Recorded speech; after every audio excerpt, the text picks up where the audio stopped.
Good afternoon, participants. Welcome to the workshop on mental health for students under the initiative of MIT Academic Leadership Forum for K-12 Schools, India. This forum has been created as a think tank and knowledge resource for Indian education fraternity, especially schools, under the leadership of our Honorable Pro Vice Chancellor, Dr. Padmakali Banerjee. It's a great privilege to welcome participants of over 50 schools from Delhi and Haryana, giving us a clear indication about the importance of this topic in teachers' fraternity. As the workshop topic suggests, mental health problems can affect many areas of student life, reducing their quality of life, academic achievement, physical health, and satisfaction with the school experience, and negatively impacting relationship with friends and family members. These issues can also have a long-term consequences for students, affecting their future employment, earning potential, and overall health.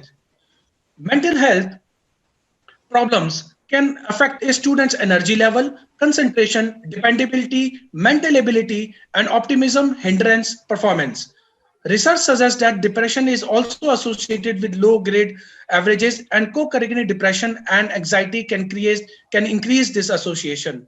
To address this important concern, MIT University Gurugram brought to you this workshop to handle the current crisis to be dealt with empathy and care. To start with, I take pleasure to introduce our valued experts. First of all, we have our chairperson of this workshop, Dr. Padmakali Banerjee, who is a doctorate from University of Delhi. She is a fellow of the prestigious Somatic Inkblot Society, FSIS US. She has over 26 years of experience in research, teaching, consulting, training, and academic administration. Her current research interests include optimism and well-being, curriculum design, and leadership studies. A close associate of corporate functionaries, her forte relates to mentoring, management consulting, and leadership development, extending to the areas of industries like IT, oil, FMCG, and hospitality. She is a Pro Vice Chancellor and Dean Academics of MIT University Gurugram, and today she'll be leading this workshop. Welcome, ma'am. Next, we have Dr. Rajesh Nair, who has a PhD in health psychology and has also received public health training at Institute of Public Health and Primary Care, University of Cambridge, UK, supported by PHFI UKC, Wellcome Trust Capacity Building Program. Dr. Rajesh has more than 21 years of experience in public health practice, research, teaching, and training. His work experience is mainly in program management, monitoring and evaluation, teaching social and behavioral sciences, psychological and operational researches. He is a director at MIT Institute of Behavioral and Allied Sciences at MIT University, Haryana. Welcome, Dr. Rajesh. Thank you, sir. Then we have Dr. Vikas Sharma, who is a doctorate in psychology from University of Delhi. He is an executive council member of All India Association of Clinical Psychology and carries a vast teaching, clinical and research experience in clinical psychology. His work experience is mainly in evaluation, teaching, social and behavioral sciences, psychological researches. He is a head of department at MIT Institute of Clinical Psychology, MIT University, Haryana. I welcome Thank you. to all our esteemed experts to this session. Uh, to begin with, I would like to share a brief presentation about MIT University, Haryana to be familiar about the initiatives that MIT University Gurugram has taken.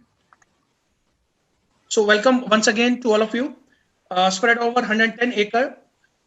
It's India's only LEED Platinum certified campus, having overseas campuses in Singapore, Mauritius, New York, Dubai, London, China, Abu Dhabi, Australia, and many more. MIT University Gurugram is offering more than 133 programs at the UG and PG level, from applied sciences to fine arts, forensic science to law, biotechnology to management, nanotechnology to economics, English literature to social work. More than 133 programs are being offered at MIT University Gurugram. Now, this is something very important slide for all of you to understand that how at MIT University Gurugram, we are bringing the change in the student, how we are making them successful. The first and important part is the choice-based credit system, and the credit goes to our Honorable Pro Vice Chancellor, who is the creator of this pedagogy, where student can design their own degree. So any student can plan their majors and minors from the 46 tracks that are available in the campus. And recently being addition is the drone facility. Thus, another part is the foreign languages. Student is required to choose one foreign language to meet the global exposure part. Then our curriculum is regularly updated with the industry inputs with a strong mentoring program and the flexible credit system. We have a military come adventure training to nurture the leadership skills amongst our students. 101 attributes of Amitians, which includes personality, value and ethics, extracurricular activities, academic excellence, and understanding of social, economic, and global environment. We try to build a personality which is a holistic and can student can deal with in a better part in the corporate structure. Now, these are the choice-based credit system the student can opt in their course structure in Amity. This is the glimpse of military training program to nurture the leadership skills in our students.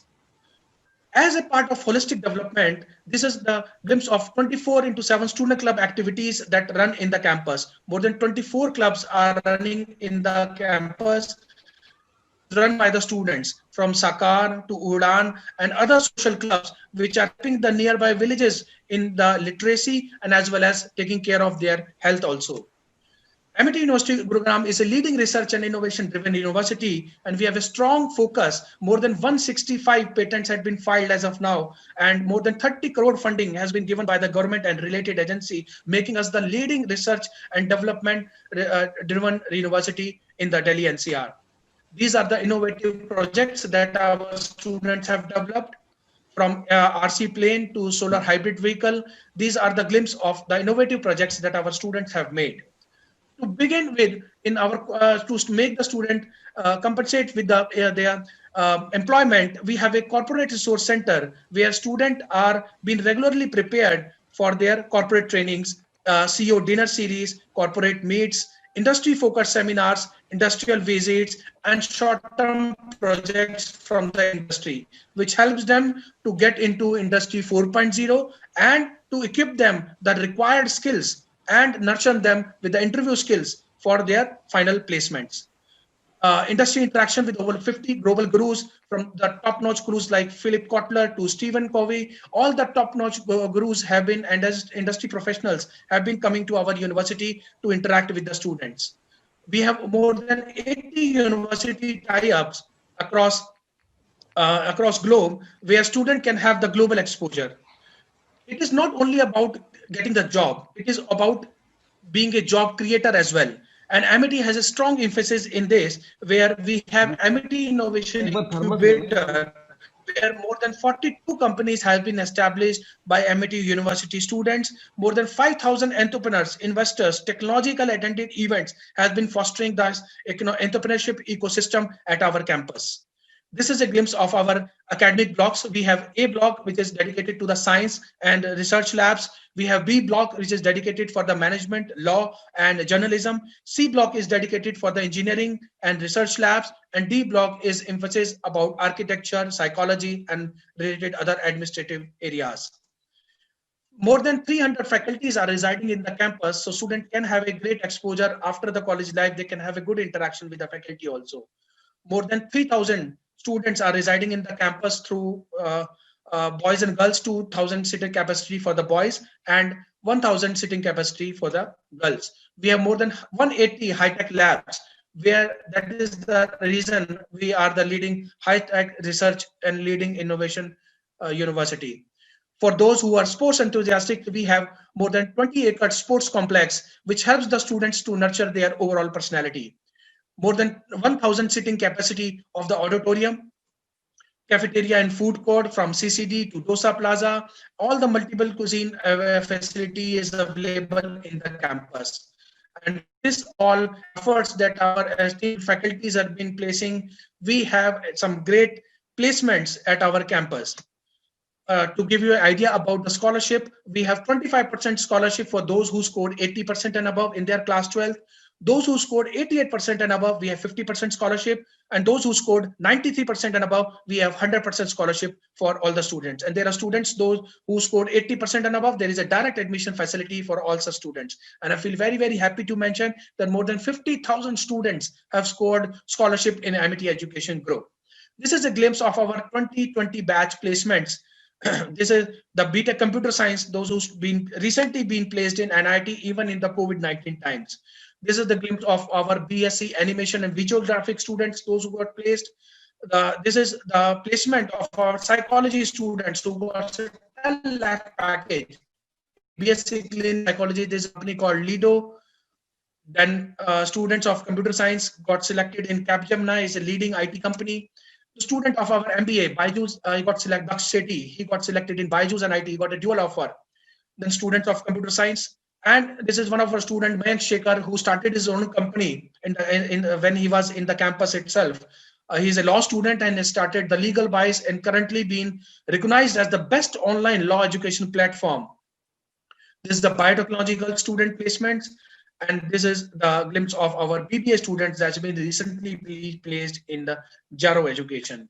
At Amity, we try to build our students like a diamond, which is forever.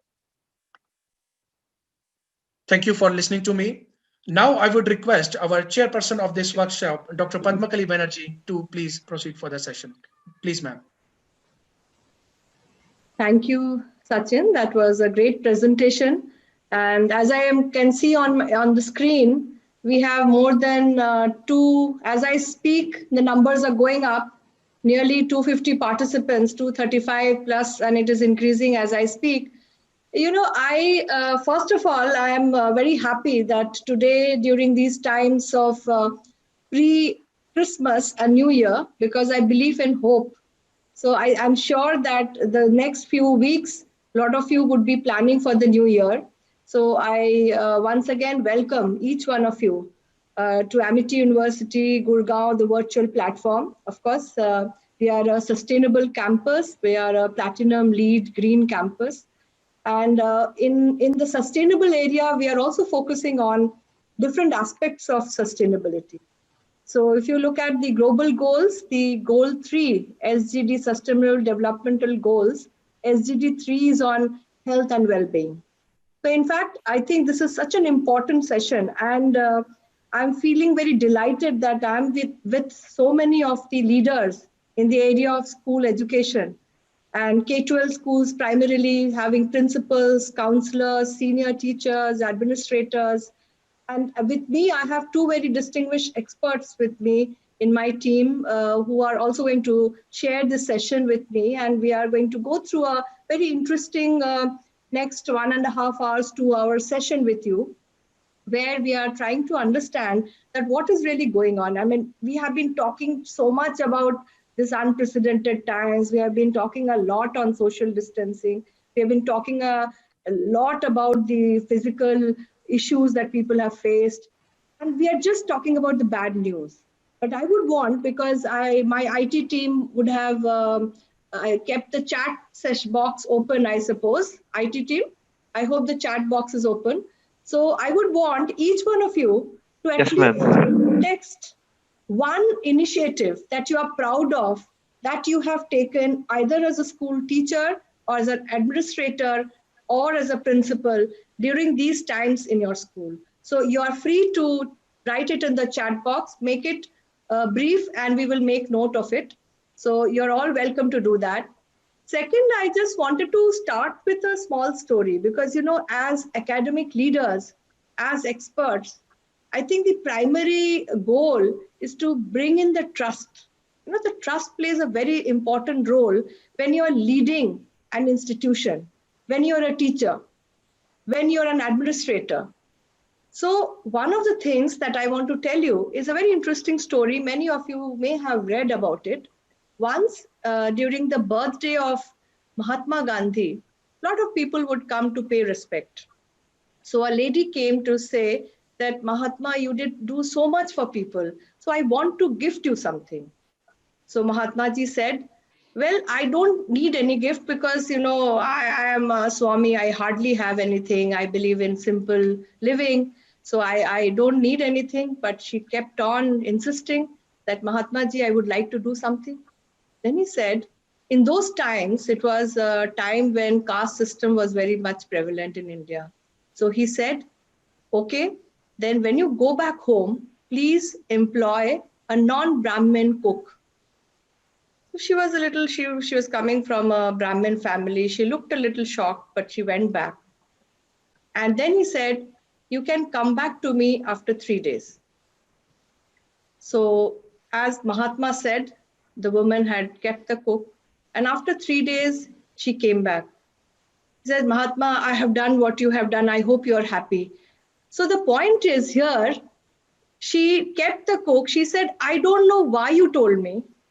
I don't know in what way it is going to help you or in what way it is a gift to you. But I did because I believe in everything that you say." So, as leaders, as experts, as principals, as administrators, the trust that you're building with your people, with your teams, with your students, with the parents is one of the most important attribute. This you may have seen during the COVID times. Then another interesting thing that I was thinking that, I have been taking several interactions I've had with the schools. A lot of school principals have shared their views about use of ICT in the classroom, use of technology, things of distraction, this distraction which is there when students are. But there have been the flip side, and also there have been some positive side.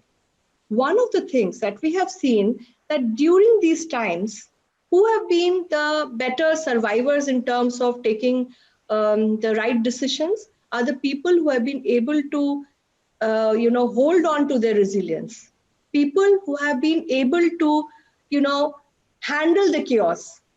I remember in about 20 years back, we talked about change, and we used to say that, okay, change is something which is permanent. Then a time came when we said that change is, transformational. Then there was a time it came that they said that change is constant. Almost constantly you're going to see the change and evolution. But did we ever think this kind of a catastrophic change that, the education system is going to be hit with? Nobody thought about it. But all of you have. Let me tell you, I actually extend congratulations to each one of you that you have done a brilliant job, and have please pat on your back and think that, during these testing times, you have done your best. A lot of evolution has come. For example, I would like to mention that some of the initiatives that can be easily done is that in a school-like environment, I know you are very well organized. I have seen that either you have used, any of the platforms because, we can see that technology played a very important role. And thankfully, we had already moved from globalization to technology, and innovation that has come in. So you have used one platform or the other, and over a period of time, seamlessly teachers could move on to the system. But it has its flip effect.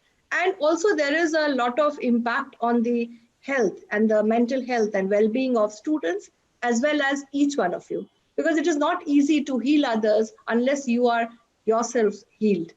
So I would like to mention that I have created a very small poll. So Sachin, if you can request our team, IT, our expert team, if you can quickly put the poll on the screen. And I would just like to know what is your experience during the last 6 months. And you can choose the best fit.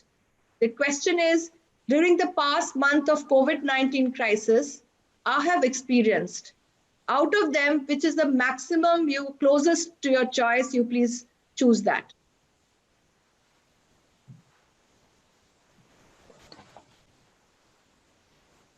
After clicking, you can submit.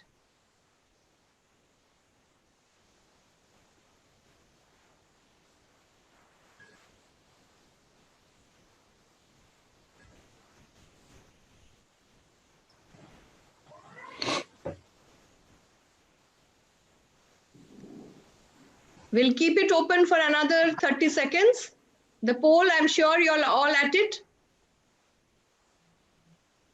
Excellent. Please choose and submit.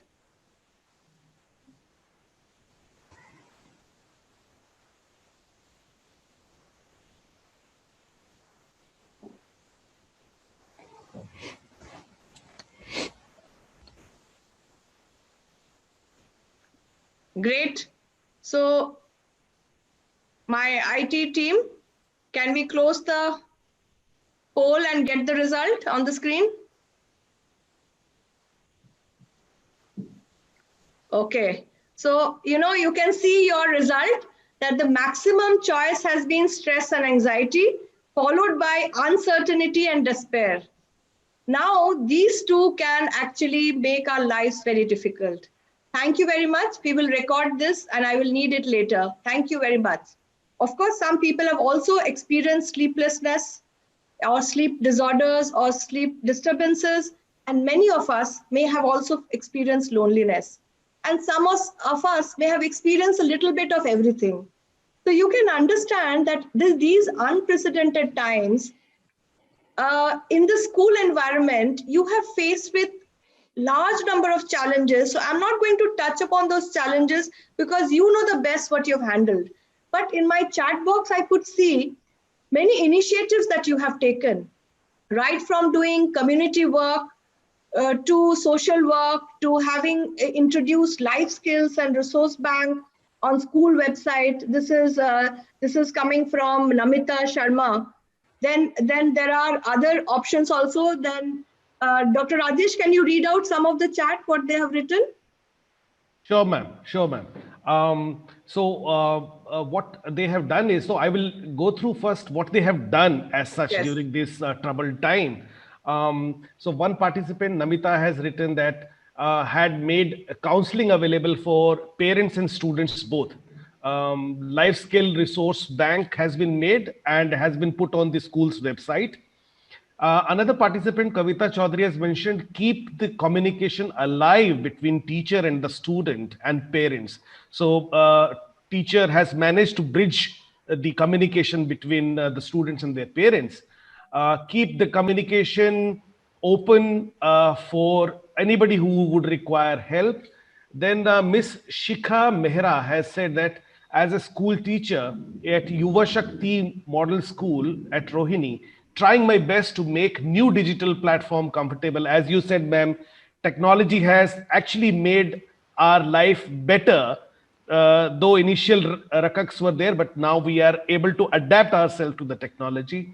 Then Sushma Vashishta is saying she is a teacher from DWPS Bhivani, and she has organized a number of webinars, online competitions, and course teaching material, and currently working on Atmanirbhar Bharat project. Then Seema Singh from Euro International School has also shared similar details. Mitika has mentioned that my students were asked to message or call me whenever they are feeling low. Means what else, like what you have said, Excellent. as a driver, she has basically tried to give the liberty to the students that they can call her any point in time. Drishti Bhasin has said she has been organizing webinars and emotional mental well-being, life skill sessions or from primary schools, online counseling sessions. Then Priyam Kumar is saying wellness programs, experiential art-based sessions for the students and teacher has been organized. Then making myself available to the student is what Nidhi Mehta is saying. Manveen Kaur is saying that students have been encouraged to talk, express their themselves at various platforms. Shreya Gandhi has mentioned that we have launched initiative called Mind Heaven, where peer buddies have been appointed. So peer Excellent. education-based Yeah. approach, ma'am.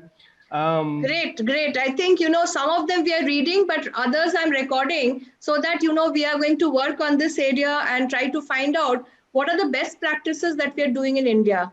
In being part of an international forum, also, we are looking at different avenues. So I thought in today's workshop, we will not only help you to understand a few models so that how you can improve the overall well-being and wellness at the institution, but one of the parameters that can be done and quick things that can be done, and I'm getting a glimpse of all the good things that you have done, like people have started smaller forums like Wellness Wednesdays or Magic Mondays, and through that they're reaching out to the students.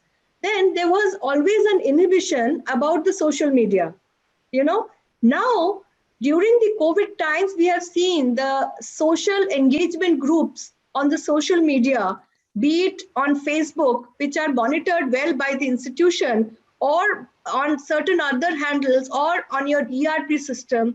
Creating a self-help group is something which has created and has tremendous, benefit.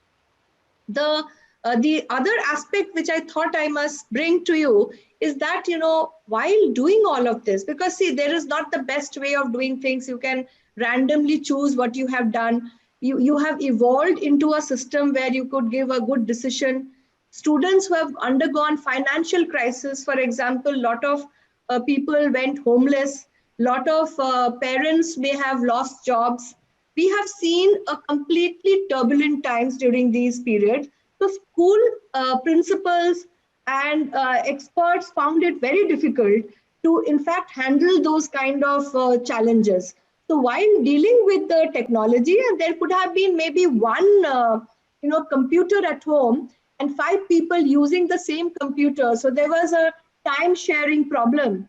And there are times that, I have seen in, because I've done a lot of work also with the Amity schools, and I know our principals, they have changed a lot of, timings for school and helped even giving them mentor-mentee workshops. So all of this, there can be hundreds of things that you have done.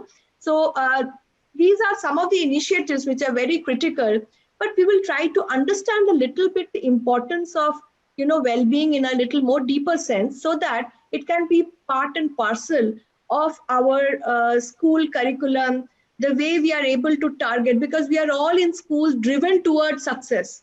We are all looking at results. We are all looking at how the students perform. We are all looking at career after the school. So it is very important that we need to focus on that what are the best practices that we can do. So I will request my colleague to start sharing the presentation, Dr. Vikas Sharma. And in the meanwhile, I can see a lot of great chats which have poured in with a lot of things that you're doing. We are keeping a record of this, and we are trying to compile the best practices across, and we will share it with you. To the first slide, please. Yes, ma'am. Yes.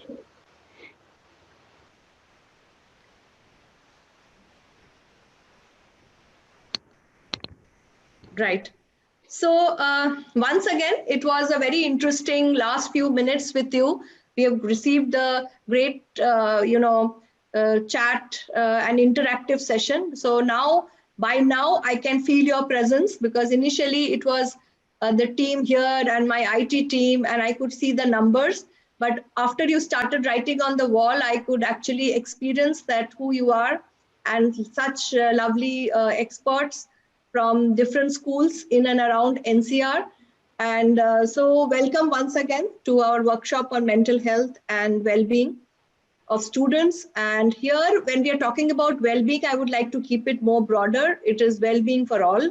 And for me, I think the first step is, first you have to be well before you take care of the people, of your own family or your students. So let's move on to the next slide.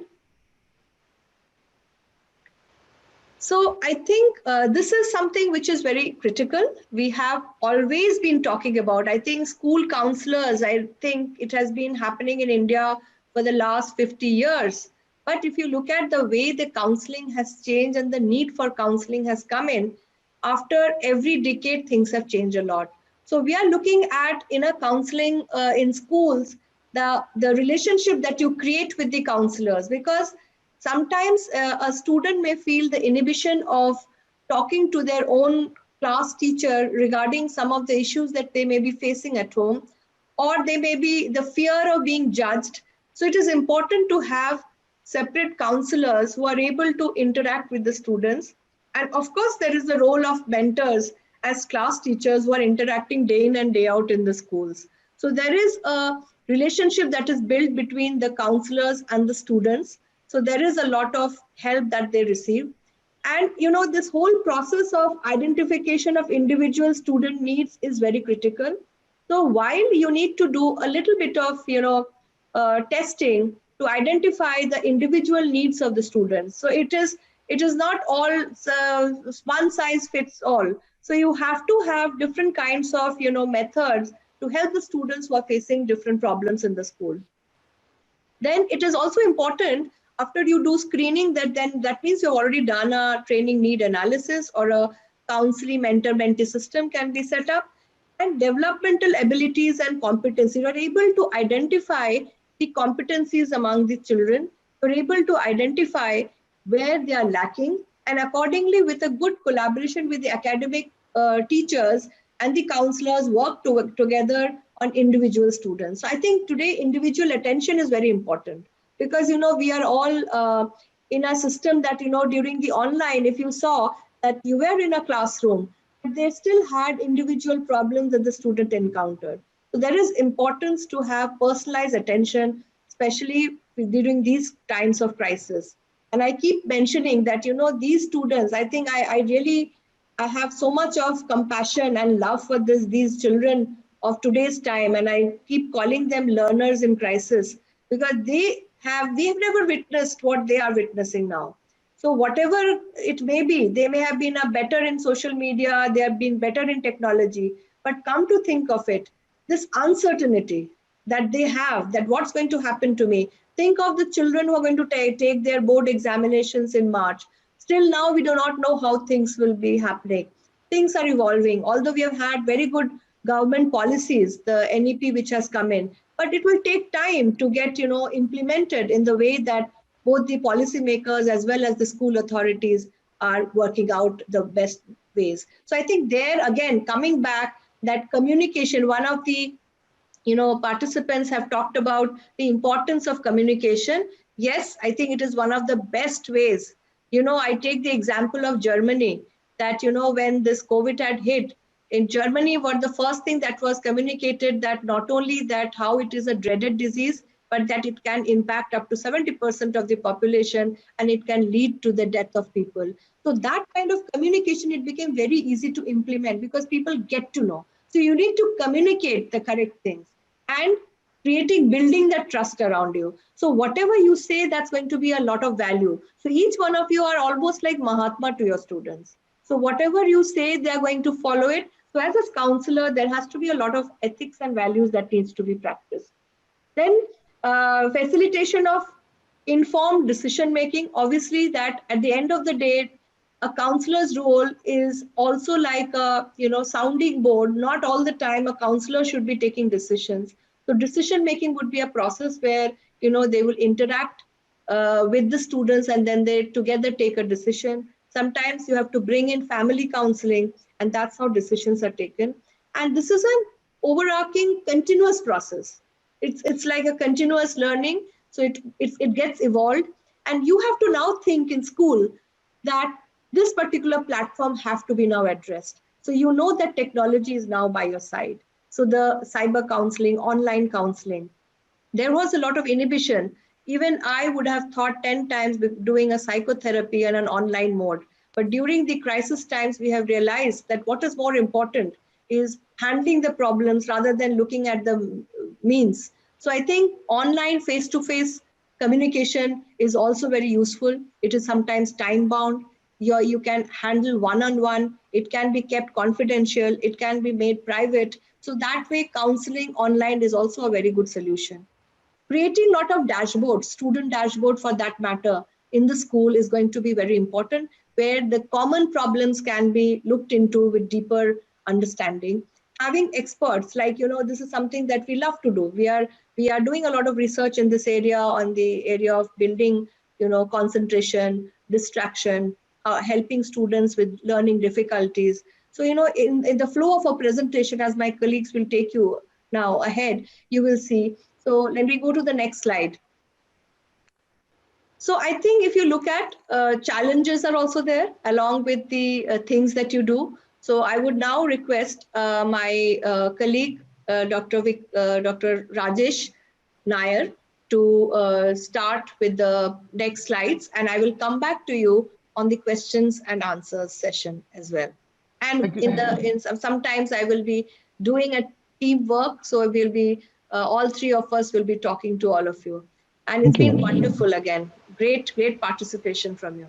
Thank you so much, ma'am. Thank you so much for Thank you, setting ma'am. the tone of this workshop.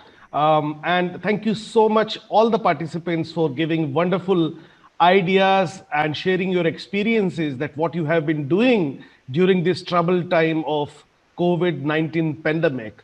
Now, looking at what just ma'am has said, now if we have to put across the challenges being faced by our dear students, especially this period of time, and then we'll try to see what kind of challenges we as teachers or counselors or administrators face. So first of all, looking at the different researches which are being done across in the area of psychological support which is being required by the students, highlight that much of the challenges being faced by students are in terms of academic workload which is continuously being put online, uh, and to the students. Means this is what students are saying, that though the online mode of education has helped them, there are issues in terms of dealing with, because they are at home, there is very solitary arrangement, and dependence of the other peers is limited in this kind of situation. Other issues are basically continuously when they look at the electronic medium, then they have challenges, physical challenges, and psychological challenges such as irritability, lack of attention or focus, which they are encountering every time. Then there are relationship issues as well, as some of the participants have also mentioned that not only the students are going through the detailed amount of stress, but even their parents and siblings as well. So there are some relationship issues getting highlighted by the students. Emotional instability is being identified, observed. Then there is a pressure of competition, which is always there and which would remain there in the society like us. And of course, there is a huge amount of fear of uncertainty, which has come very apparent in the poll as well, that students have expressed the fear of getting diseased and uncertainty as well. So these are the challenges expressed by the students, psychological challenges. Now, what kind of challenges we may encounter at the school settings, such as management of large number of referrals, which would come from the students or parents talking or sharing about such experiences which I have just mentioned. So teachers have also limitations that they have to finish their regular teaching work as well as have to deal with the counseling requirements of the students. And these requirements would also vary from one person to person.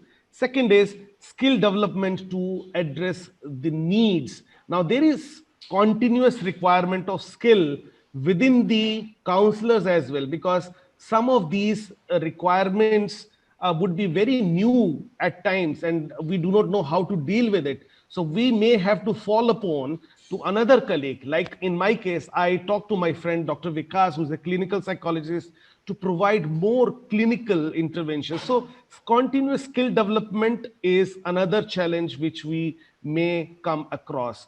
Third is diversity in students' profile. In schools, students come from different socio-economic strata, they come from different backgrounds, and hence dealing with the challenges looking at the socio-economic and other demographic characteristics is again one big challenge. Coordination with parents and teacher. Now, one end of our counseling process is our own students, but ultimately we need to create an enabling environment as well for our students. So coordinating with the parents, the other teachers, class teachers who are there to deal with the issues of students is paramount. Stress in students, it's quite evident.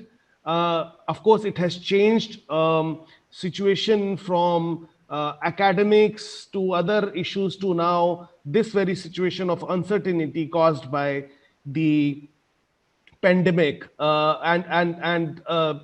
again the uncertainties continues. Today I was reading the newspaper which mentioned that not even a single country in the world has been left where there is no case. Even Antarctica has sizable number of cases of COVID-19 now. Next slide, please. Now let's come to the qualities of the counselor. As all of us know, counseling is a specialized interactive process between the counselor and the counselee.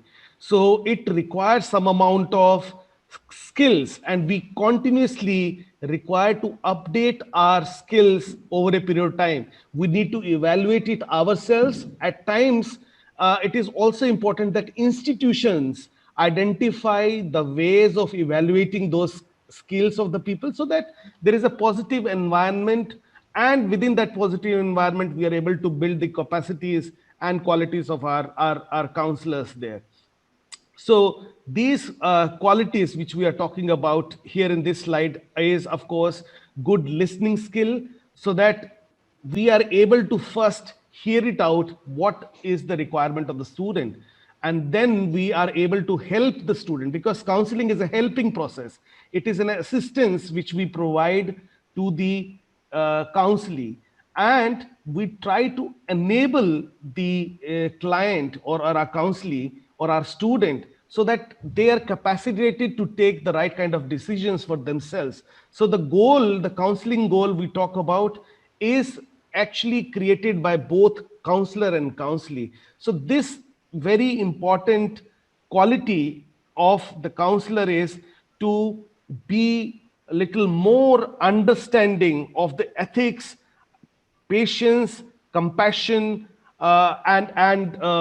the person should be able to develop a very sound rapport with their client.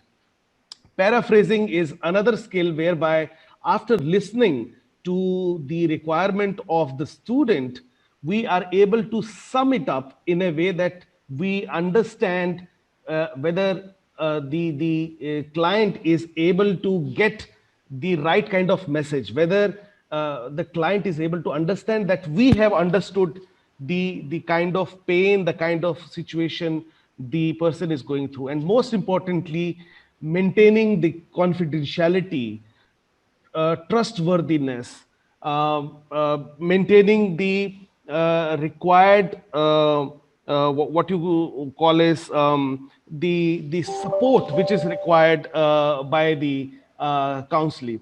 Next slide, please. Now, important aspect of this very workshop is to talk about the mental health issues and issues around well-being. Now, question comes, what is psychological well-being? So, as according to the WHO's definition, psychological well-being consists of positive relationship with other person, and having some amount of autonomy, feeling of purpose, and ultimately having meaning in life, to have a personal growth and development. And that is what the well-being constitutes. According to Rife in 1989, what he suggested is that well-being would mean a person should have autonomy. Environmental mastery would mean maintaining the sound relationships, having a good working environment around it. Wherever we deal it as a student, we are able to cope up the situation very well in those settings. Positive relationships with other, purpose in life, realization of potential, self-acceptance.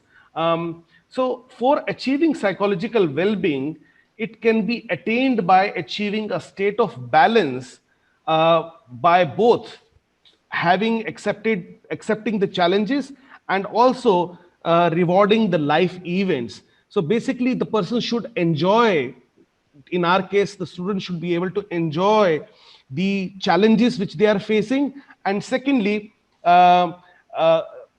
reaping the rewards of those challenges.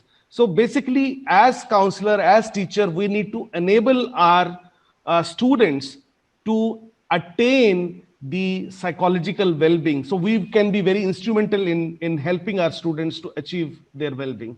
Next slide, please. Now, there are different facets of well-being as stated by our PVC ma'am in her own publication in 2018, which states out that in addition to what we have discussed, well-being also means having positive emotions. So the emotions, what we have with our students would have with their parents and other teachers, how far we would be able to make them positive, how the engagement between the peers, students, and the teachers and their siblings, their parents can be improved, how optimism, hopefulness, madam talked about hopefulness, how hopefulness is important, optimism is important in terms of strengthening the well-being, being meaningful, and ultimately accomplishment, sense of accomplishment would lead to a sound well-being. Next slide, please.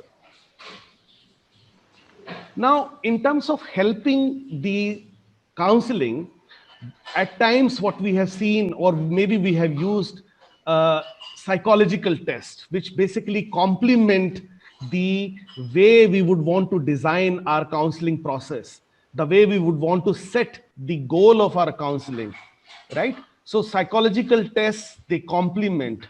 Now, these tests could be in the form of tools, and one such tool, Dr. Vikas would be talking to you.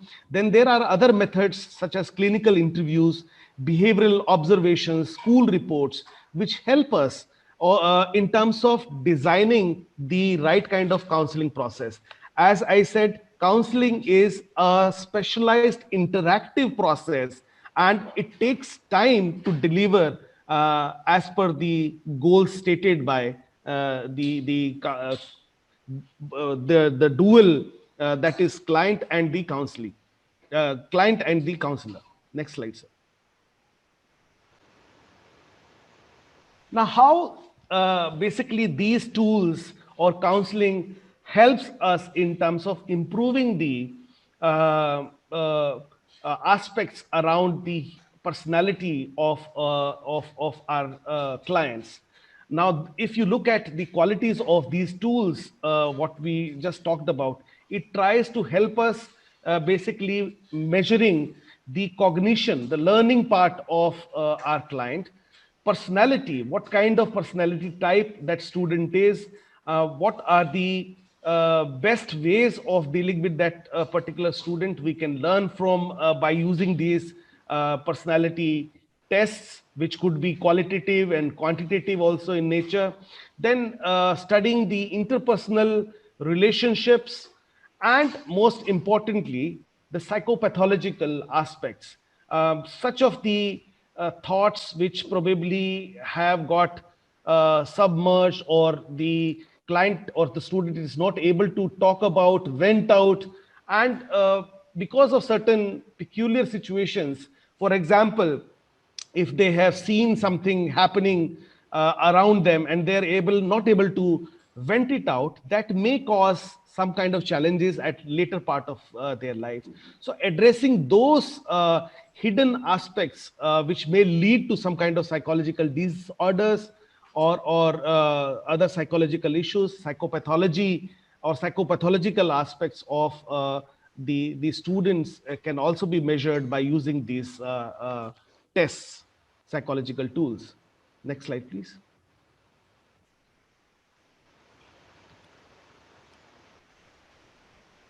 Testing key considerations. Now, when we talk about the testing considerations of the students, we have to basically take care of few very important aspects. And I would also request Dr. Vikas, when he would be talking about the clinical aspects of students' requirement, he would again touch upon these considerations. So testing consideration would require mainly what are the physical and mental conditions of the student at that point in time, whether they are able to communicate and comprehend the instructions which are being given to the students correctly or not. So in all these psychological psychometric tests, it is very important that students are able to give honest responses, complete responses, and then we would be able to kind of get right kind of answers, basically. So ability to communicate and comprehend the instructions, motivations and anxieties, assessing or observing, are the students motivated enough to do this or undergo this psychological tests. What is the difficulty level of test items depending on the different age of the student, or maybe a different social strata of the student. Like if some test is in English, whether the student would be able to understand the language or not, whether it is culture free test or not, all these consideration are important. Rapport is establishing the relationship with the student. So that is also very important for us, so that we have a continued relationship with the student. And finally, how we interpret the test results. So that's very important, because that gives us an opportunity to plan the further counseling objectives as well. So that based on the result, we can help the student in designing the new objectives of our counseling process. Now I would request Dr. Vikas to take us through the clinical conditions which we have just mentioned. Thank you so much. Thank you, sir. Thank you, sir. And our chairperson of this session, Professor Padma Kali ma'am, and Dr. Nair sir, has beautifully highlighted the different aspects which are related to the mental health and well-being of students and teachers. I would like to start with the fact that mental health of teachers is equally important, because ultimately they are going to take care of their students. And many a times we see even teachers, they have this burnout trying to help the students, so many students. So this in itself is a challenge.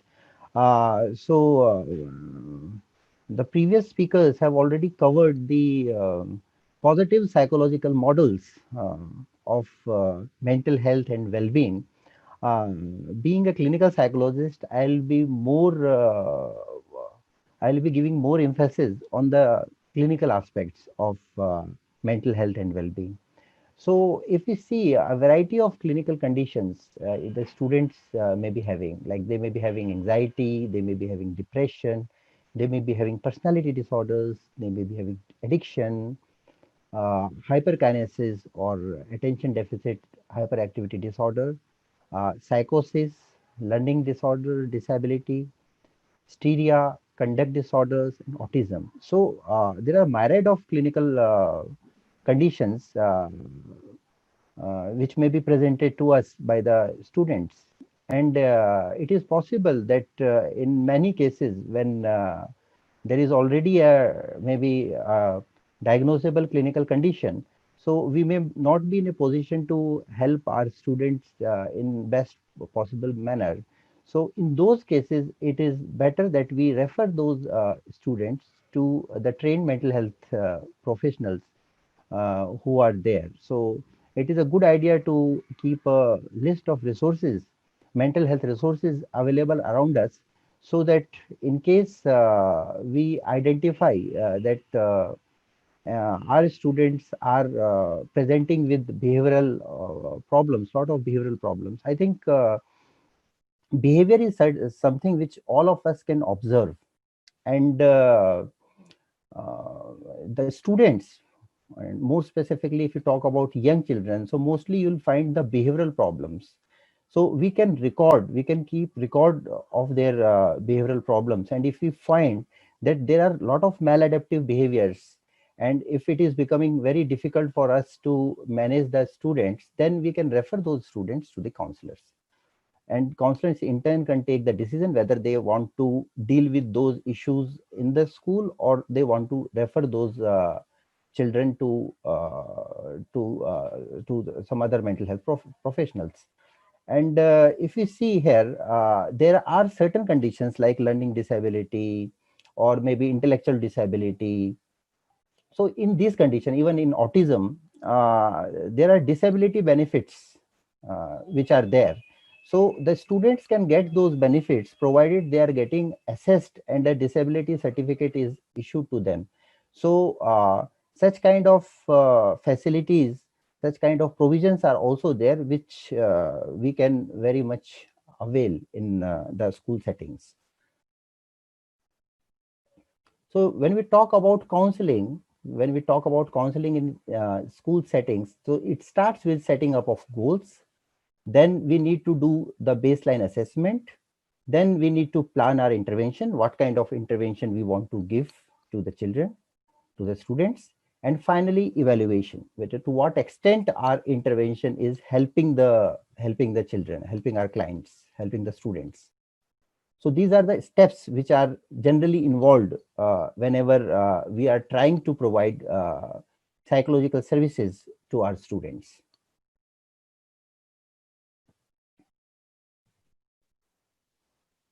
Now, there may be a lot of behavioral problems as we discussed, and the challenge is how to transfer the skills which the students are taught maybe in a very controlled environment to the natural setting. So this challenge is always there. So what we can do is we can give certain homework assignments. To the students, so that whatever skill, whatever new behaviors we are teaching the children, we can ensure that they are transferred to the real life situation, real life settings. And we can make parents as co-therapist in many cases. So it is better if we have parents as co-therapists whenever we are planning our intervention for the students, so that because what happens many times, so much of information parents may be having, but if we exclude parents from this process, so we may lose much of the necessary information. And secondly, there may be certain interventions, certain exercises which the child has to perform at home, in home setting. So in those conditions also, if we have parents as co-therapists, then it is always helpful. We should always remember that whatever behavior it is, whether it is adaptive behavior or it is maladaptive behavior, it always serves as a function. That is why that behavior is persisting. So if the educators find that some particular categories of behavior is maladaptive, so in that case we need to identify that what is equivalent adaptive behavior which is there, and we need to replace the maladaptive behavior with a more adaptive behavior. So if we talk about children, if we talk about students, so they respond well to the reinforcements. So if we make proper contingencies in the environment wherein the positive behaviors are reinforced, then a lot of maladaptive behaviors will be minimized. So it is a good strategy that we create the surroundings, the school settings in such a manner that students are always rewarded whenever they are engaged in adaptive behaviors. So such kind of reinforcement contingencies can always be created in the school settings. So this point I have already mentioned.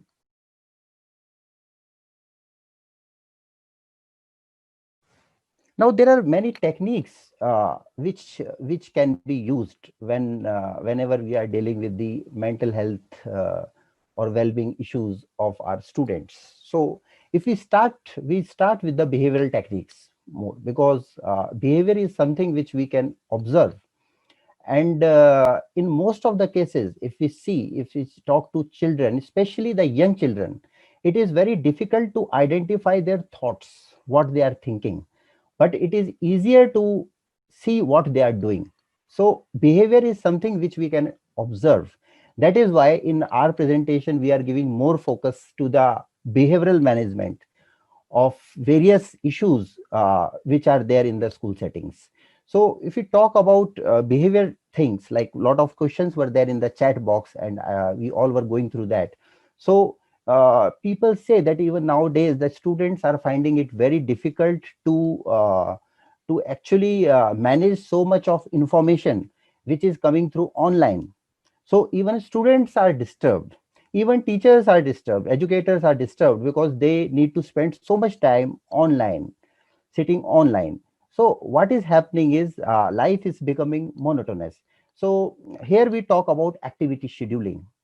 So it is always better that we make, you can say, a schedule of activities wherein we keep two activities. One, the activities which give us pleasure, the activities which give us pleasure, and the activities in which we are master, we have mastery over that. So if we do such kind of activity scheduling, that helps in elevating the mood state of the students. So we can ask the students to rate the activities, okay, in two categories. First category, they have to rate the activities they like to do, in which from which they get pleasure. And in the other category, they need to rate the activities in which they are experts. So on that basis, we can make an activity schedule and incorporate those activities in the schedule of the students, so that they are able to get some meaning, some pleasure from whatever they are doing. And it is important to break the monotony which is there, which is there, especially during the current times when the repertoire of activities is very less. Okay, so in this, talking about systematic desensitization, many students, they present with fears, different kind of fears and phobias. So this is one of the behavioral technique which can be used to manage the fears and phobias. So what is done here is we create a fear hierarchy. So we'll ask the student to to rate the situation, the fear provoking situation, on a scale from maybe from 1 to 10, from the least fearful to the most fearful. And we need to start from the least fearful activity, the least fear inducing activity. And after that, we need to give some kind of relaxation, so that the child can actually face that situation, and then progressively, gradually, we can move to the more fear provoking situations. So this is one of the technique which is effective behavioral techniques which you can use to manage the fear. The children may be having various fears. Sometimes some children may be having even fear of going to the school. So in those situations, if you simply ask the child to imagine the school, then itself even mere imagination may lead to a lot of fears in the child. So we can start from the least fearful situation to the most fearful situation, and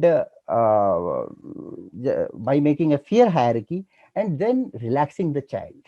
Maybe we can ask the child to do deep breathing, or engage in such exercises, so that the child is able to actually master in that particular ability. Then relaxation therapies are very important. So relaxation therapies are important not only for students but also for the teachers, because nowadays you see that the arousal level has gone up. We are very anxious, and as pointed out by the poll question also, that most of us, we said that stress and anxiety, we all are facing stress and anxiety. So to manage the aroused state, the relaxation therapy is very useful. So why relaxation therapy helps? The relaxation therapy helps because uh, the relaxation and tension, they cannot coexist. They are two mutually incompatible, you can say, phenomena. So if the individual is more relaxed, he'll not be anxious at that particular point of time. But we need to remember the fact that relaxation is a skill. It comes with the practice.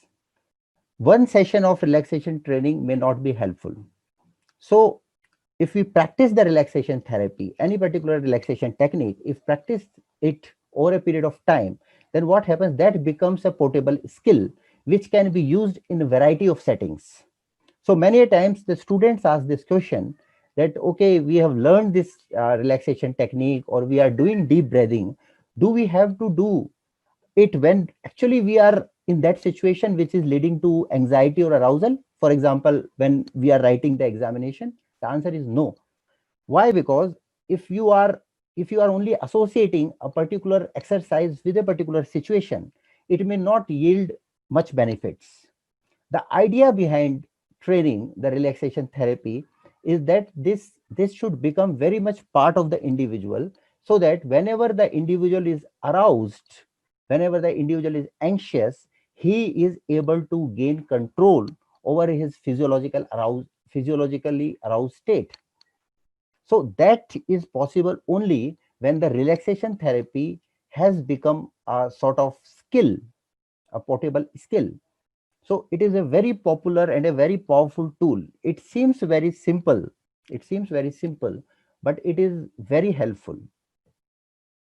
And relaxation techniques are so frequently used, like it is you can say a very frequently used behavioral intervention to manage variety of anxiety and stress related conditions.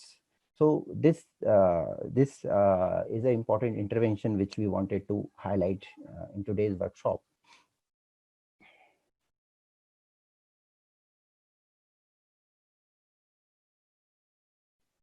Now the stimulus control.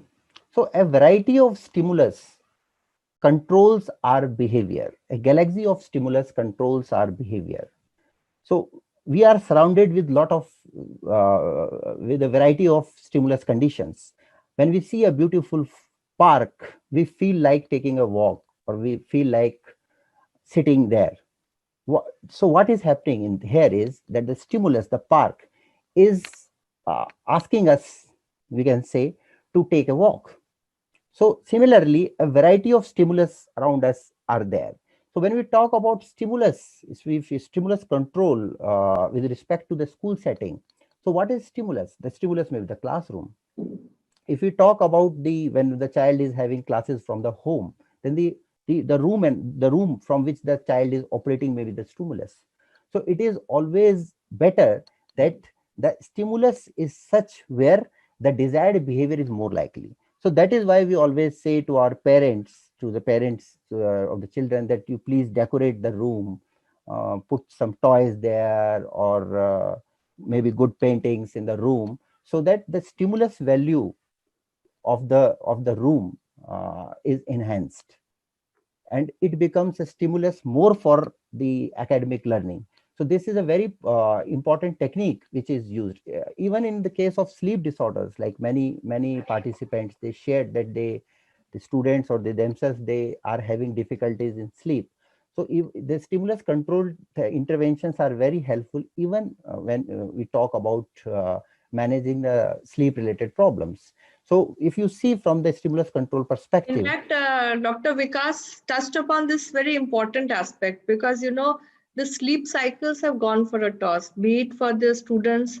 In fact, even many of the academic people who are working day in and day out, and creating an environment for sleep is one of the very important tools, for a better and a sound sleep.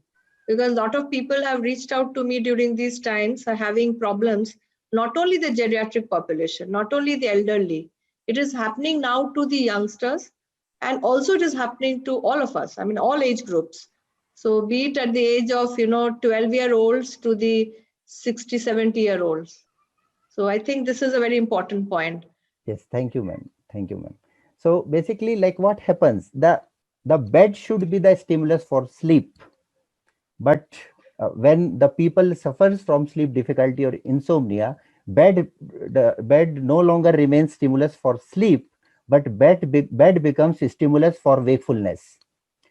And maybe anxiety, because many a times people or students or even teachers or all of us, we lie down the bed thinking about certain problems or anticipating certain problems the next day. So therefore the bed does not is no longer a stimulus for sleep, but it becomes a stimulus for wakefulness, anxiety, and arousal. So that is why the stimulus control is very important. So we always ask the people who suffer from sleep difficulties that please do not use bed for other activities.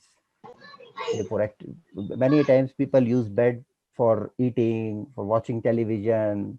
Now you've seen in the current times, many of us are working from home, so maybe we are using bed more than usual.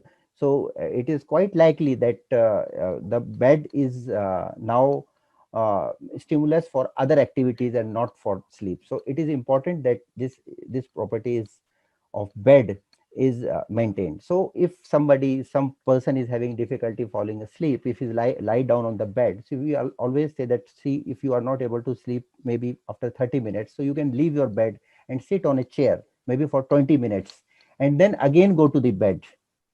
So this way, what we are doing is we are trying to make bed stimulus for sleep and not for the other activities. So similarly, not only in this particular problem, but maybe in other problems also, school related problems, stimulus control interventions are very helpful. For example, we ask our students to use classroom only for studies and not to take their lunch over there. So why? Because here what we want to emphasize that the classroom becomes a stimulus for academic activities and not stimulus for maybe eating, playing, and other things. So this stimulus control is very important in managing various problems which we are facing. Then these techniques, if we talk about shaping and chaining, they are related to basically the skill development. Like many of the children, they face difficulties in understanding certain things or performing certain activities.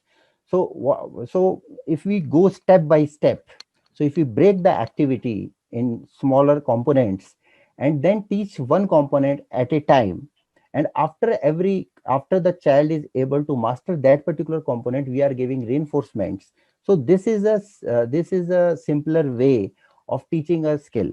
See what happens many a times for a child, especially if the child is having any kind of disability condition.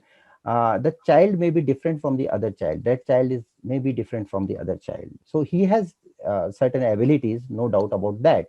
But we may require to use certain other techniques, special techniques of behavior therapy to make that child learn with other children. So here what we can do is we can use shaping, the techniques like shaping, where each successive approximation towards a desired behavior is reinforced. And we can use the chaining, wherein what we need to do is we need to break the complex task into simpler components and then teach one component at a time. So Yes, these and techniques are like what Dr. Vikas is saying, this is used quite a lot even in goal setting. One is also it is using behavior shaping as well as goal setting. So sometimes when there is a very big project at hand, we are all very nervous. Even as adults, you have to compile things. So when you break them into tasks, it becomes much more simpler. And you every time you achieve, there's a sense of accomplishment.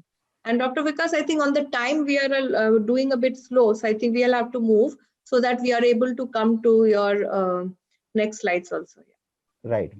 So similarly, there are other techniques also like exposure therapies, which can be used in a variety of settings. Then there are techniques like response cost, time out. These are all behavioral techniques. Like when we want more adaptive behaviors from our students. So to have more adaptive behaviors, such kind of techniques, they are very useful. The contingency contracting, the token economy program, the differential reinforcement. So it is important that we differentially reinforce the behaviors.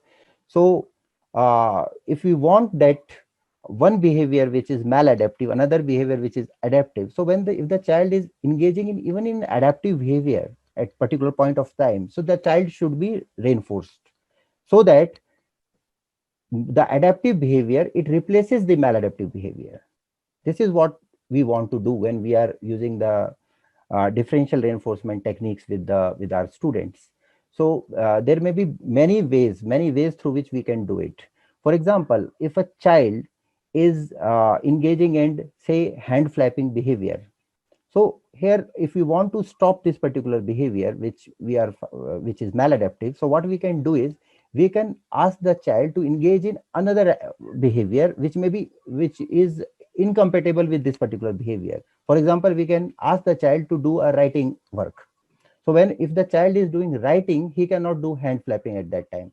So here, what we are doing is we are trying to replace a maladaptive behavior with a more adaptive behavior of writing, and then we can reinforce the writing behavior. So these small techniques, they are very helpful in our school settings.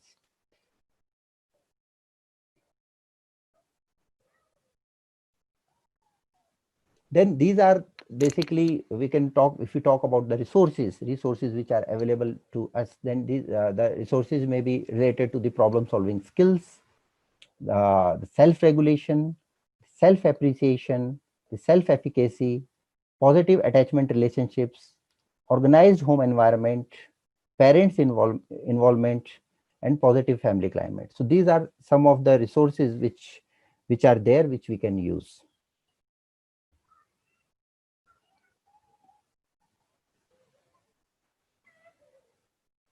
So this is a very interesting model, Paroma, developed by Professor Banerjee, ma'am, and it talks about optimism and well-being. So it has certain facets. Like, one is the positive emotions. So if we try to equip, or if we try to train the person to have more positive emotions in his day-to-day encounters, so this may be one of the strategy to enhance the mental health and well-being of the individual. So preponderance of positive emotions can be a sign of good mental health. So by doing various kind of interventions, we can enhance the you can say the amount of positive emotions the person is having. So we may ask the person how many times he is using the positive words to describe himself or to describe certain situations, and we can plan certain interventions so that the positive emotions are more. So then there is engagement. So engagement basically is to what extent you are involved mentally, psychologically, physically in whatever you are doing. So your level of involvement is very much important. So if a person is engaged, meaningfully engaged in any activity, then the mental health and well-being of that individual will be better.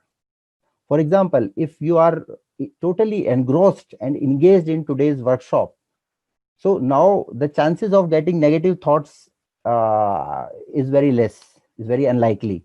So engagement is also very important aspect when we talk about the mental health and well-being of the individual.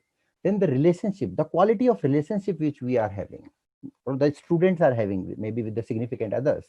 What is the quality of relationship? So relationship network is also a very important aspect of mental health and well-being, and we can enhance if the individual is maybe lacking the social skills. So social skills training can be given to the individual so that the relationship network or this relationship aspect of mental health can be taken care of. Then meaningfulness, to what extent the individual finds meaning or purpose in whatever the individual is doing. So many times the students, they are doing certain things, but they don't have the purpose or the meaning why I am doing this activity. So to promote meaningfulness is also a very important aspect of enhancing the mental health and well-being. So this component is also very important part. Then finally the achievement, to what extent we feel that we have this sense of achievement or accomplishment in whatever we are doing or whatever we have done. So one important aspect of the intervention as per this particular model is to enhance the sense of accomplishment or achievement in the individual. So even small things may give the sense of accomplishment and achievement to the person, but maybe because of the distress and anxiety, the individual may not be able to tell us that to what extent that the individual is feeling accomplished, or to what extent individual feels that he is engaged. So what we can do here is we can ask the individual to do a R&R analysis of the activities which he is doing. So if we do like that, then we can find out to what extent the individual is actually performing on all these aspects of mental health, of well-being. And we can always ask the individual to utilize the strength. This can also tell us the strength of the individual. For example, the individual may not be 100% in all these dimensions, but maybe he may be better in one domain of it. So what we can do is we can encourage the individual to use that particular aspect more in his life, so that this type of intervention will be helpful in enhancing the overall health and well-being of the individual. Now, before we move forward, I will request Nair sir to kindly upload the interesting test developed by Professor Padma Kali ma'am Sir, related to the well-being. yes, sir. Before you move to the next slide, just to inform that we have already shared the link with all the participants, and we have been receiving comments that many participants have already attempted the LEAPS Yes. tool. So that we have received, and I am repeatedly reminding every participant to complete, because this would be a very important activity for all of us. So you can move on to next slide, sir. So basically, the test which you are taking, or which you have completed, is related to the LEAP analysis. So when we talk about LEAP, in LEAP, L stands for what you love, E stands for what you excel in, A stands for your adaptation in certain situations, and P stands for your profession or vocation. So the questions, each question, all the questions may be related to one of these domains. So when you will fill up the questionnaire, you will get a score which will tell us about your overall well-being. And as you can see, this model is quite comprehensive, as it is covering the all four important dimensions of well-being. So the total score will tell us to what extent you feel that you have a sense of well-being. Yeah, excellent. I can see that a lot of people have already filled the test. So once we get all your your inputs, and through the email, Mr. Sachin Juneja will send you your scores in a day or so, so that you'll all get to know where you are in terms of your well-being. And like Dr. Vikas mentioned, the eudaimonic well-being is a concept that was, the thought that, Aristotle years ago had talked about purpose and meaning in life. So this model is a model where, it can actually, if not replace, but it can be used in along with the SWOT analysis that you do of strength, weakness, opportunities, and threat. So primarily, it is important to lead a very holistic life. So it is not just for your students, but also for you. So the whole primary objective, so well-being has been, people have been researching in this area for very long. But if you practice well-being, you can focus. So we are, one of my papers I've published, which I'm working on, leap for success. Basically, if you have a well-being quotient is high, your optimistic intelligence is high, which you saw through the model, and optimistic intelligence or OQ helps you to be more resilient. So, Dr. Vikas, you want to complete? Yes, ma'am. So basically, like, these are positive psychology. This is a positive psychology driven model, and it will tell us about our overall well-being. So when we talk about well-being, it is not just the absence of the negative effect. So because some of the participants, they say that we do experience negativity and negative emotions. I feel that negative emotions are common, and they are normal, and it is actually the balance between the negative and the positive effect which is related to happiness. So both negative and positive effects, the balance of it is related to the to the overall well-being or to the happiness. So in today's workshop, basically we focus not only on the, you can say, the pathological aspects, but also on the growth aspects, which are very much important, because most of us, even if you talk about the COVID times, may not be having actual depression or actual anxiety, but we may be distressed, or we may want to improve our productivity, or we may want to improve our general quality of life. So to address these questions, a positive psychology framework is always more helpful. So in today's workshop, basically we tried to incorporate both the mental health as well as the positive psychology models, which can be utilized, and these models will help not only the students but also the great educators who are participating in today's workshop. Because as I mentioned that we, the service providers, actually, so to say, the teachers, they are also having a lot of problems, lot of difficulties, lot of emotional issues with us. So these things are very helpful. And somebody was saying on the chat box related to the ventilation. So ventilation is important. So are we giving the adequate opportunities for ventilation to the students, to maybe to the colleagues? Is also, we need to see that there are adequate opportunities for ventilation. So most of the things, much of the distress is relieved if the individual is able to ventilate himself or herself. So this is the point which I wanted to emphasize, ma'am. Yes. And in fact, if you see at the end of our discussions today that we have gone through the concepts, we have drawn through some of the exercises that you've all undergone, and I'm receiving some very good comments from each one of you. It is very encouraging. But let me tell you, we are here to support the schools. We are working with them because we work on a lot of good projects with the government, and we are working towards creating that environment.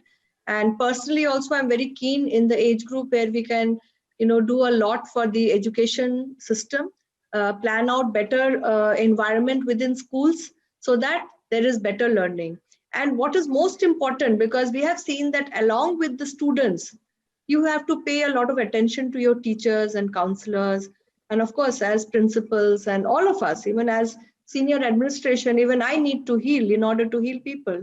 So there is a lot of need for such workshops. And I'm sure, Mr. Sachin, whenever if you need anything that you want to be done specifically in these areas, you can always reach out to us. It'll be a pleasure to interact. And now I think we have had a good. I have enjoyed the session along with my other experts, Dr. Rajesh Jain and Dr. Vikas Sharma.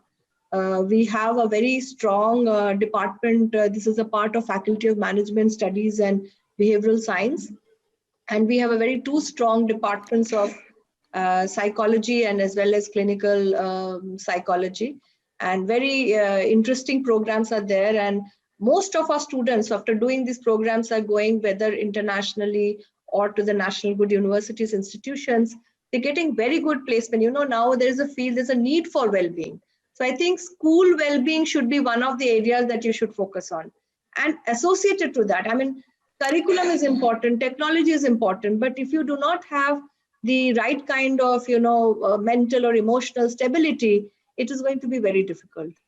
So somewhere we can use technology also, and somewhere we can have a balance. So we need to have a hybrid system, blended learning, which can bring in with the curriculum. These things can be actually brought into the classroom. All of the concepts that even Dr. Vikas was telling, how to handle behavioral issues, and more so we see in case of distraction or learning, dysfunction or disability, or where people need to do a lot of work. So faculty and teachers can be actually trained. And I think counselors, more so, they need a lot of sessions. So we do a lot of faculty development or teacher training related to that, those programs also, like, how to use a psychodiagnostic tool, how to assess, what to communicate. Because in one of the chat box, somebody written, or in a question, somebody wrote, what if the parents don't want to acknowledge that, yes, the children, the student is facing a problem. There is a denial. sometimes because we do not want that there is something negative in the child. So there could be denial. So there are ways of counseling, guidance and counseling sessions, psychotherapy sessions that can be organized. And it is high time that schools should do it. So now I think with this, I would request Mr. Sachin Juneja to quickly go through the questions and we will try to. Yeah. Ma'am, this is Rajesh Nair. Ma'am, may I, because I have also jotted some questions which have been mentioned in chat box. Yeah. So there are numerous comments about the workshop, about the wonderful work being done by the participants, and there are some very interesting questions which have also been mentioned. So what we will do, Dr. Rajesh, Ma'am. you have read out some of the chat box, and I have made I've actually recorded all of the comments that has come on the chat screen.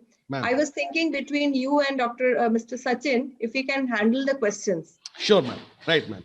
So, I would request Dr. Vikas to please unshare your screen so that we are all visible.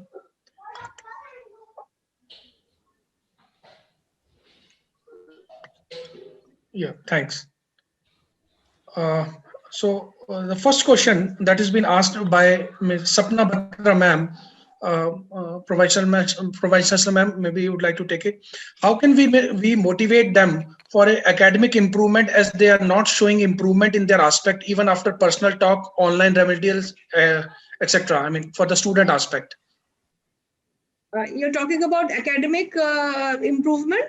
Academic improvement, yes, ma'am. In the COVID times.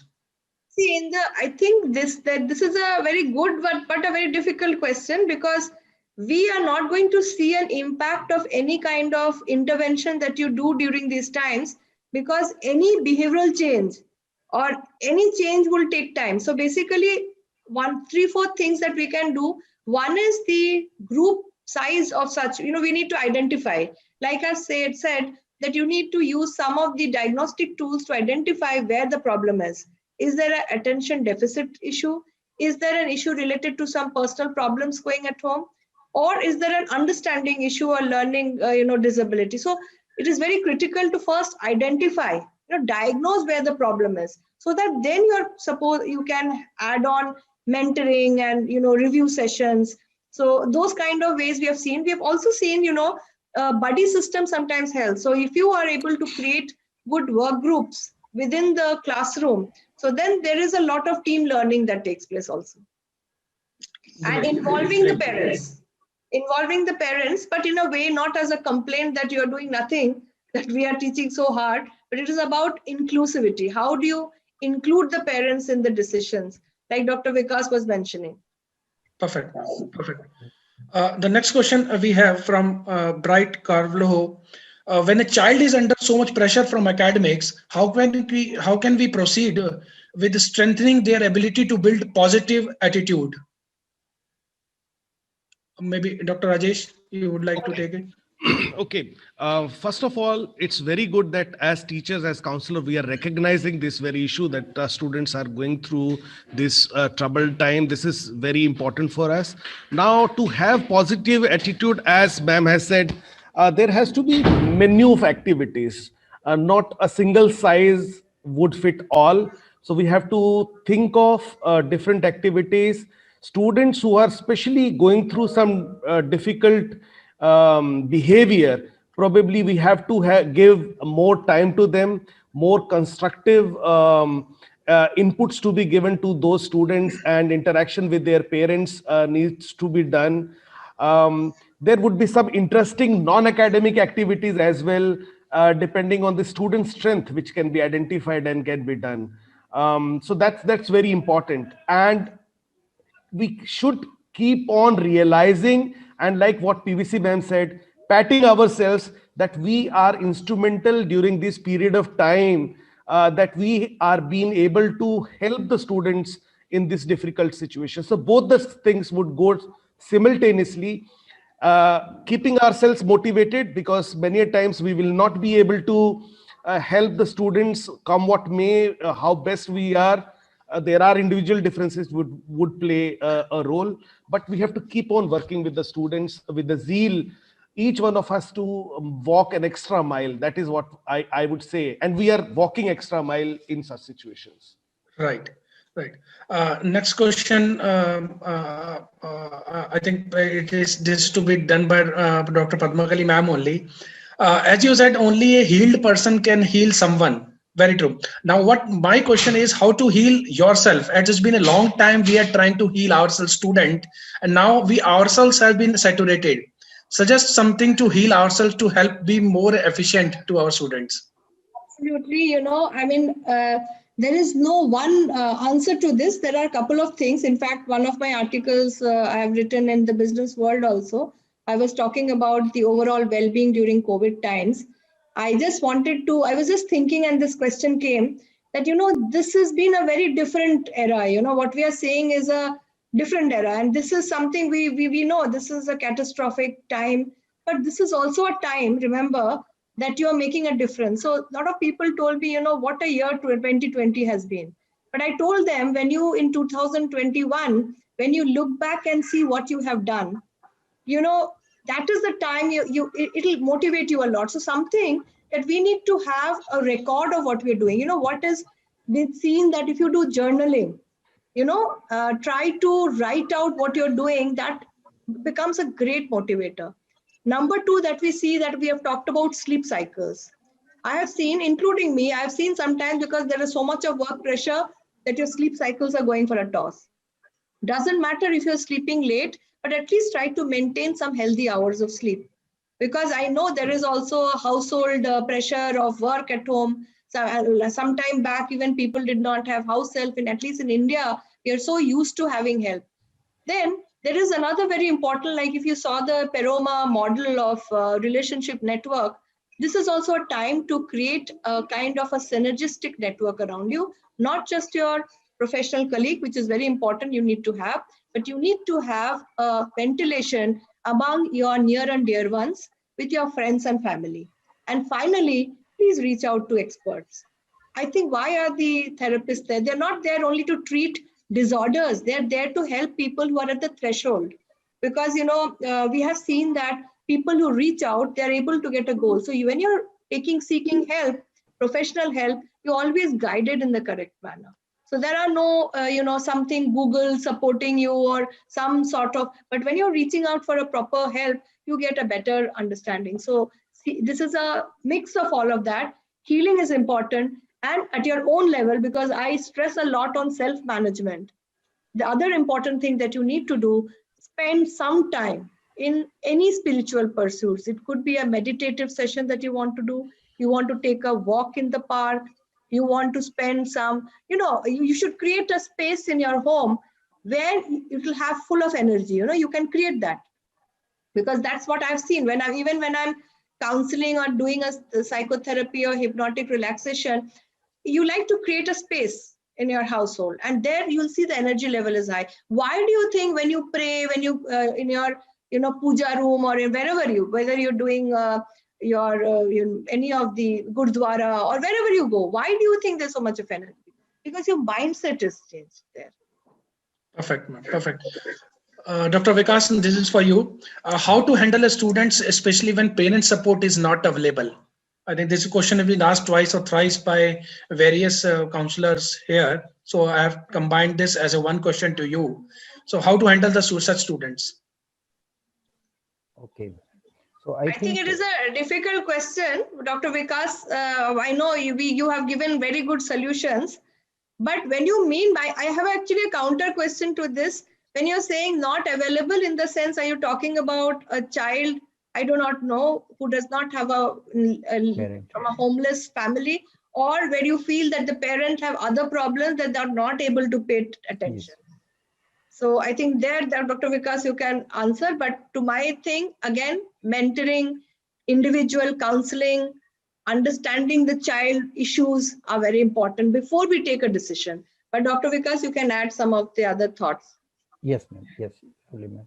So basically here we are talking about that the social support to the child is less, maybe because parents are either they are not available, or they are available, but the child is not getting the support which is desired.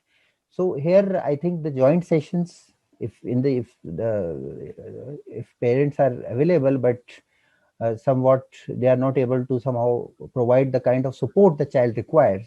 So maybe the joint sessions with the parents are helpful. Many a times even children, they are guarded. They are not comfortable discussing many things with the parents. It happens. So in that case, we need to see like what are the reasons that the child is not talking to the parents. So if we try to address these questions, if we try to address these questions, I think the required social support for the child may be created. So maybe parental sessions, proper communication, these are some of the solutions. So, Dr. Sunita Roy, I think also mention the names because then people are writing the questions. Sachin, when you read out, somebody asked what kind of diagnostic tools. Depends on what you're doing. So there are several tools and batteries. We'll be very happy to help you whenever required.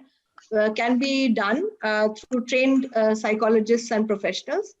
Some must be already there with you in the school as counselors, and other they are practitioners, both clinical psychologists and experts in psychology who are able to give. So for example, whether you want to understand the achievement issues, whether you want to understand behavioral issues, where you need to understand their attitudinal issues. So depending on what you want to do, personality, traits, a lot of different tests, IQ level, IQ and all, I know it's the more common one which has been done.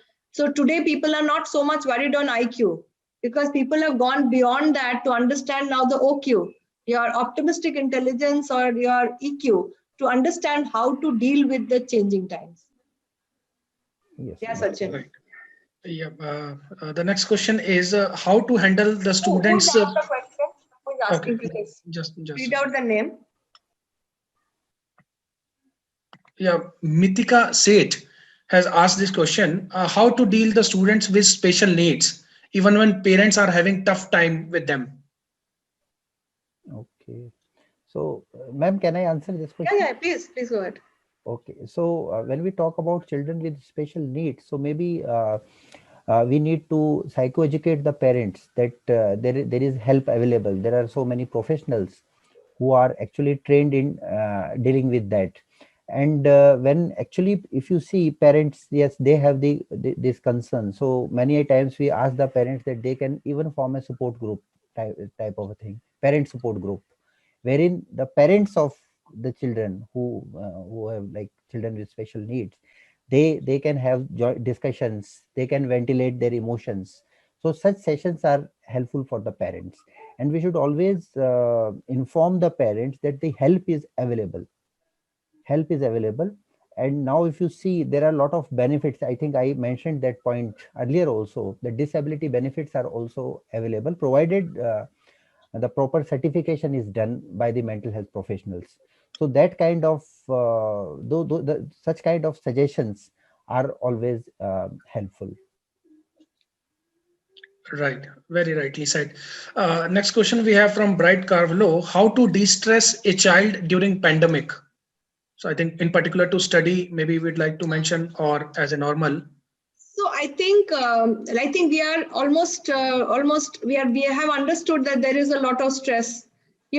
One thing, it is important to understand and accept that feeling sad is also okay. Feeling low is also all right. Feeling stressed during such times is also normal. But if it actually converts into, it comes in between their performance, then the trouble happens. So rather than focusing on de-stressing, we need to focus on creating an environment where they are able to do better meaningful tasks. Because you saw that we talked about how meaningfulness or engagement helps people to actually handle situations. So I think I'll give you an example, even in higher education, that during these times at the university, lot of these clubs, for example, we have robotic club, we have a very new initiative like Sachin mentioned was also the drones. So what happened was the more people got involved into such creative things, they were distressed because they were out of the stress zone, de-stressed, I mean. So they came out of that stress zone to do something creative. So there are so many online simulation, even the online games like chess is one such game. I would really suggest that in the schools you can think of doing it, because it helps you in also analyzing. It is also a great game for strategy. It's a great game for concentration. It's a great game to think and concentrate. So these kind of things can be really done in order to help them mitigate the problem. Let's not fight the stress. Let's create a better environment. That's so rightly mentioned, ma'am. Giving us energy, in fact, to deal with it. Next question is from Dr. Deepti Yadav. She has asked how to make students do a realistic evaluation of their abilities while at the same time making them having a strong positive self-concept and belief system leading to success. Dr. Rajesh, you would like to say? Sir, you are muted. Unmute. I think the answer is within the question, because at least the direction is there in the question. First and foremost important thing is that you see the sufferings, whatever we are going through, would ultimately transform an individual, and there are a number of studies which talk about it. So the question was how this would help the student and what are the ways of helping the students. Now again, there has to be mixed approach, basically, depending on the student's interest, depending on what would make them little more engaged, as ma'am said, drawn. Or Dr. Vikas mentioned certain examples. So engaging the students in different meaningful activities. Meaningful means what students think meaningful as such. So according to the design of the curriculum, there could be certain meaningful activities which can be designed by the faculty, by the teachers, by the parents, which can make the students engaged in some or the other activity and would bring in positive attitude towards dealing with the situation. Now, the more we look resilient, we as a parent, teacher, administrator in front of our students, I think situation for the students would be better off. Ma'am, anything? No, I think you're fine. You're going fine. And I saw something related question where somebody is talking about, I think Reshmi, she's talking about that parents have high expectation. Who doesn't have high expectation? You tell me, because we feel that when you're sending your ward to the school as if, there is a miracle that will happen.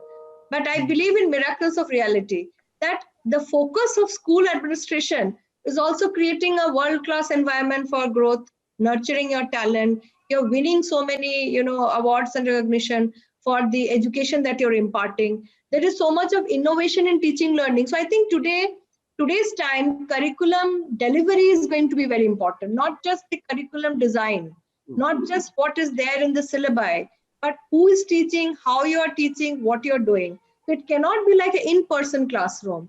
The way you sit down in an in-classroom, where you write on the whiteboard and, give some notes in a real online, you need to bring in new knowledge into the class through a lot of experiential learning. Just come to think of it, today, we have not met. We are in this virtual platform. How could we make so much of interaction? Because we could bring in a lot of things into the system. So there needs to be that kind of challenge. For example, people talk about quizzes. You can do polls where students get involved in. You can do a lot of quick, small capsule quizzes. You can bring in some important guests into the classroom for a short while. Nowadays, you have enough people available online. So now you don't even have to pay them air tickets to travel from another country to come to you. So webinars are becoming, so you can have short, because today students are also bogged down by too many hours of class teaching. So don't have very long session, but have small capsule based programs. Right. That's right. Thank you so much, ma'am, and our esteemed other panelists for sharing their words of wisdom. So before we close, I have an important announcement to make. Dear school counselors, teachers, and everyone, we have an optimism-based, index-based test with us. And my team would be reaching out to you for the similar kind of test to be done by the students. And based on that, we have planned a special career counseling session not career counseling, it's a special counseling session based on the test score that they will get it, and they will get a counseling accordingly. So my team would be reaching out to you. You can have this test for the class 11th, 12th and other students, and we can work it out. I think there's one very important question. I thought we must address that because Miss Chandar Singh or Chanda Singh, I'm just missing out the name. They're talking about if somebody is identifying a learning disability, how to break that information to the parents. How do you communicate? So, this is a very important question. Of course, we have an entire clinical psychology department here, so we can always help you to, if you want any support from us. But to do it in your school, you need to have, I'm sure you have a structure through your principal or your vice principal office, how it is done. I do not think direct communication from a counselor should just reach the parent, or on the move you drop an email.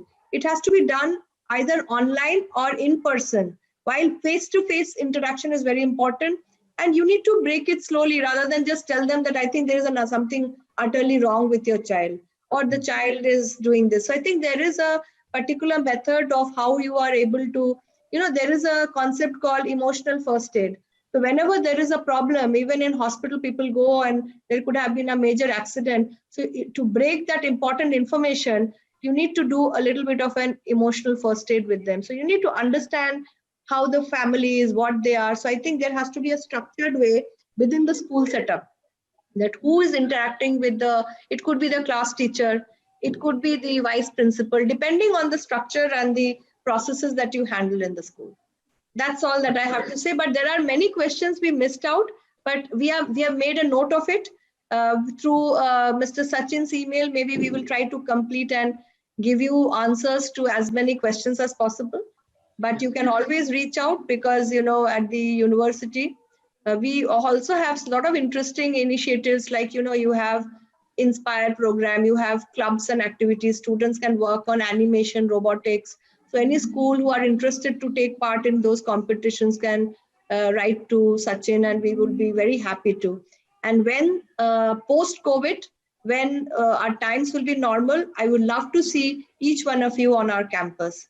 So that will be a great session with all of you then. So thank you from my side and best wishes. Stay well, stay happy, and have a great new year ahead. Thank you. Thank you so much. Thanks participants for joining us today.